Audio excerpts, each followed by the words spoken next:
La situation économique du Zimbabwe ne cesse de se dégrader et les répercussions se ressentent de plus en plus dans tous les secteurs. C'est notamment le cas dans le secteur de la mode. Les créateurs et les entrepreneurs enregistrent de lourdes pertes. Tungamira Mavi, qui habillait certaines des personnalités les plus connues du pays, a été contraint de fermer son magasin à Harare, la capitale.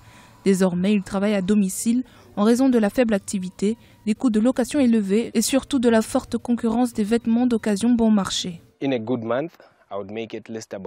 Dans un bon mois, je pouvais gagner environ 800 à 900 $. Mais maintenant, compte tenu des défis auxquels nous sommes confrontés au Zimbabwe, ce n'est pas une activité très viable. Il y a de plus en plus de vendeurs de vêtements à la sauvette dans les rues. Ils posent un défi majeur à notre entreprise en tant que styliste et tailleur, car la plupart des clients que nous avions avant se fournissent désormais chez ces vendeurs-là, en raison de leurs prix qui sont relativement moins chers que les nôtres. En effet, la vente de vêtements d'occasion est en plein essor dans la capitale Harare.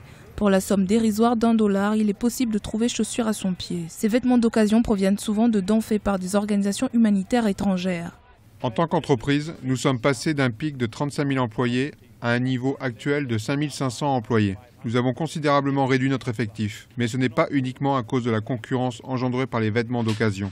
Le taux de chômage également qui impacte le pouvoir d'achat des populations. Le COMAS a fait une étude où ils ont estimé que les pertes d'emplois dans toute la région Comesa est d'environ 200 000 par an, ce qui représente 1 million d'emplois perdus ces 5 dernières années dans la région Comesa. Le Zimbabwe a interdit les importations de vêtements d'occasion en 2015, mais ces marchandises continuent de remplir les marchés locaux à travers la contrebande au niveau de la frontière avec le Mozambique. En raison de leur coût avantageux, il reste le choix privilégié pour de nombreux Zimbabwéens.